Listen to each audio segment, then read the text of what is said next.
The following story has been brought to you by StoriesToInspire.org. 10 years ago, I just got my job here in Har, Lebanon, as a rabbi for a young minyan. A bunch of young, great guys. 10 years ago. It's 10 years. Unbelievable. 10 years. And there at that time, I was still, I guess, getting a little bit on to the used to of what a rabbi does outside of just teach Torah. You know, there's Mishabera. There's all different types of things that rabbis got to do that somehow or other they just did not teach us in Lakewood of how to do. Something you have to learn. So sure enough came that fateful week, and I remember I woke up that morning and I was shaking and I was nervous. It was going to be the first little baby girl that I was going to name as a rabbi. I didn't know the Yirat song. I didn't know the words. I didn't know what I was going to, this poor girl, what was going to come out of my mouth at that time, Shema Yisrael. I was so nervous. I was so nervous. I came into shul. One of the guys, we'll just leave his name, Avi. He was making a seder that week for his first child, the baby girl that was born. And there came that trying moment where Avi got his aliyah, and he was going to name the baby.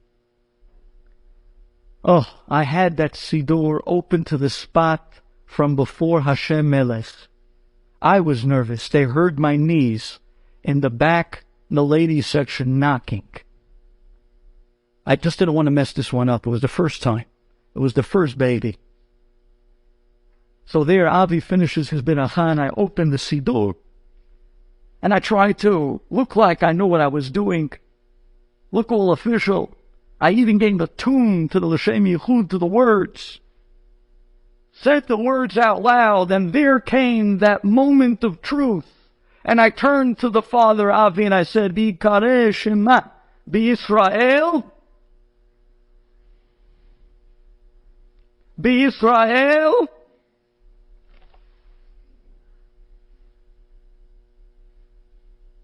Come on, Avi, don't do this to me. I've been practicing all morning. V'yikareh Shema b'Yisrael. Mafi, Rabbi. Mafi, I'm not asking for a donation. Her name.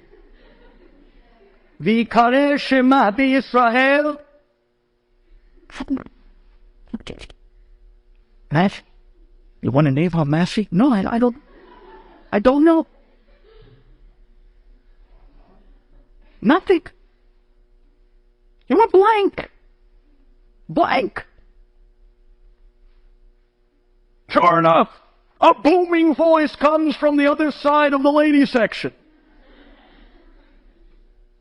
The mother of this poor girl. And she screams out, Hana! I said, oh, well, okay. V'yikareh Shema b'Yisrael. And Avi smiles and he says, Esther. I said, what? I said, Avi, did you hear what she just said? He says, yeah, she said Esther. Mrs. Avi, what's the name? Hana, Rabbi. Okay.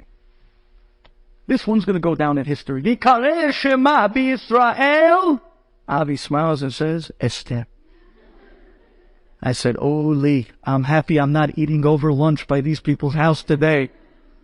There's going to be kolot ubrakim when this poor guy gets home. But what I'm telling you word for word is true. We went back and forth. She was screaming Hana, and the louder she screamed Hana, he looked me dead in the eye and kept saying, Esther, Esther. I didn't know what to do. And this was my first time. My luck. My first time. Finally, I had no choice. I had no choice. I had to go with what he was saying. And I said, V'yikareh Shema b'Yisrael. And the whole shul said, Esther. And I said, Esther. L'gadla, l'ben Torah, l'chopa, ma'asim tovim. And everyone said, Amen. couldn't believe it.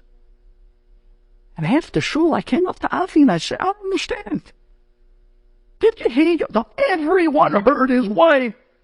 She was on the other side of the mitzvah at that point, screaming, Hannah! He says, what do you mean? She was screaming Esther. I heard it. Everyone heard Hannah. He heard Esther.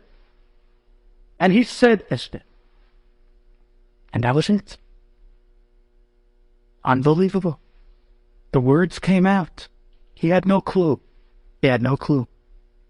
Until a week later, he found out from his mother that she had a sister that passed away at a very young age, never married, and she never told anyone about, and her name. Her name was Esther.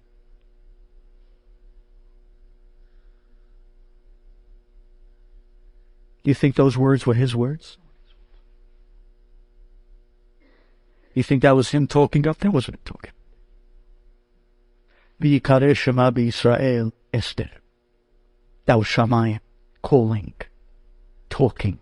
Enjoyed this story? Come again. Bring a friend. StoriesToInspire.org